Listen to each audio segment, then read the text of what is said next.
और देखिए जेपी नड्डा की भी ये तस्वीरें आप देख रहे हैं और तिरंगा फहराया गया, ध्वजारोहण हुआ। ये तस्वीरें आप देख रहे हैं, बीजेपी के राष्ट्रीय अध्यक्ष हैं जेपी नड्डा।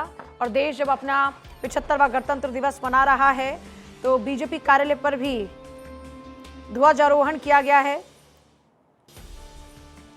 तो ये तस्वीरें आप देख रहे हैं बीजेपी कार्यालय की, ये तस्वीरें जहां पर ध्वजारोहण हुआ। जेपी नड्डा पार्टी के राष्ट्रीय अध्यक्ष ने तिरंगा फहराया।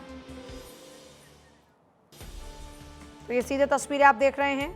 और देखिए बस जो लोग परेड का इंतजार कर रहे हैं उनका इंतजार भी जल्दी खत्म होगा। सुबह 10:30 बजे से परेड शुरू होगी, 90 मिनट चलेगी। फ्लाई पास में वायुसेना के साथ साथ फ्रांसीसी राफेल भी शामिल होंगे, वो भी नजर आने वाले हैं। और इस बीच ये अलग अलग जगहों से तस्वीरें आ रही हैं। फिलहाल बीजेपी मुख्यालय की ये तस्वीरें आप देख रहे हैं जहां पर जेपी नड्डा ने फहराया है तिरंगा। ये तस्वीरें और अब से कुछ ही देर बाद देश की राष्ट्रपति द्रौपदी मुर्मू तिरंगा फहराएंगी। उसके बाद में सम्मानित किया जाएगा पद्म विभूषण और पद्म भूषण से। और जिन लोगों को सम्मानित किया जाएगा उनको पहले से इंफॉर्मेशन जा चुकी है। और अभी देखिए ये तस्वीरें बीजेपी मुख्यालय से आप लोग लगातार देख रहे हैं। तो ऐसी तमाम तस्वीरें लगातार आ रही हैं देश भर से। पूरा देश आज जश्न में डूबा हुआ है क्योंकि देश का यही संविधान देश के लोगों को अधिकार देता है। जन जन जो आज आत्मनिर्भरता की बात कर रहा है, उस आत्मनिर्भरता के पथ पर भी हम चल पा रहे हैं। तो उसकी वजह भी हमारा संविधान है, क्योंकि ये संविधान ना होता तो हमारे पास अधिकार ना होते और भारत आजाद होकर भी मुख्य तौर पर आजाद ना होता। लेकिन अभी आप सुन भी रहे हैं अलग अलग लोगों की बातें, सबकी बातों में एक सार है कि जब आप संविधान की बात करते हैं, सबसे पहली बात कि संविधान से हर एक नागरिक को अवगत होना चाहिए। और क्या कुछ कह रहे हैं पार्टी के राष्ट्रीय अध्यक्ष जेपी नड्डा, सुनिए। पार्टी की ओर से सभी देशवासियों को और यहाँ उपस्थित सभी भाई बहनों को गणतंत्र दिवस की हार्दिक शुभकामनाएं देता हूँ। हम सब जानते हैं कि 26 जनवरी 1950 को भारत के संविधान का और गणतंत्र के रूप में हम लोगों ने स्वीकार किया था। और आज हम 75वीं गणतंत्र दिवस मना रहे हैं। वैसे गणतंत्र की कल्पना हमारे देश में पुरानी है और जब पाश्चात्य देश ने गणतंत्र के बारे में सोचा उससे कहीं पहले हमारे यहाँ यह कल्पना विराजमान थी।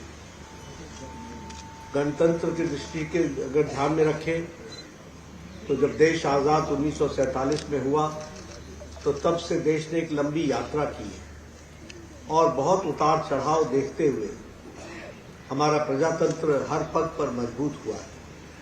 और इसी प्रजातंत्र को मजबूती के साथ दुनिया में एक प्रजातांत्रिक देश के रूप में हम स्थापित हुए हैं। ऐसे गणतंत्र और प्रजातांत्रिक देश में अब अमृत काल जहां प्रारंभ हुआ है, वहीं प्रारंभ में ही हम सब लोगों ने प्रधानमंत्री मोदी जी के नेतृत्व में यह संकल्प लिया है कि भारत सक्षम भारत होगा, भारत विकसित भारत होगा, भारत आत्मनिर्भर भारत होगा और भारत देश को दुनिया के नक्शे पर अच्छी तरीके से आगे बढ़ने में, स्थापित करने में अपना योगदान करेगा।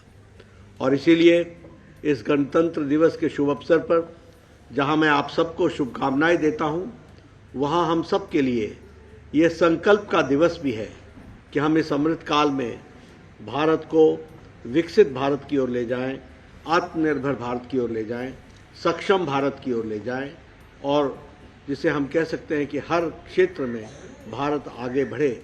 इन्हीं शुभकामनाओं के साथ हम आज इस गणतंत्र दिवस को मनाने वाले हैं और संकल्प लेते हैं कि विकसित भारत की ओर हम चलेंगे। धन्यवाद।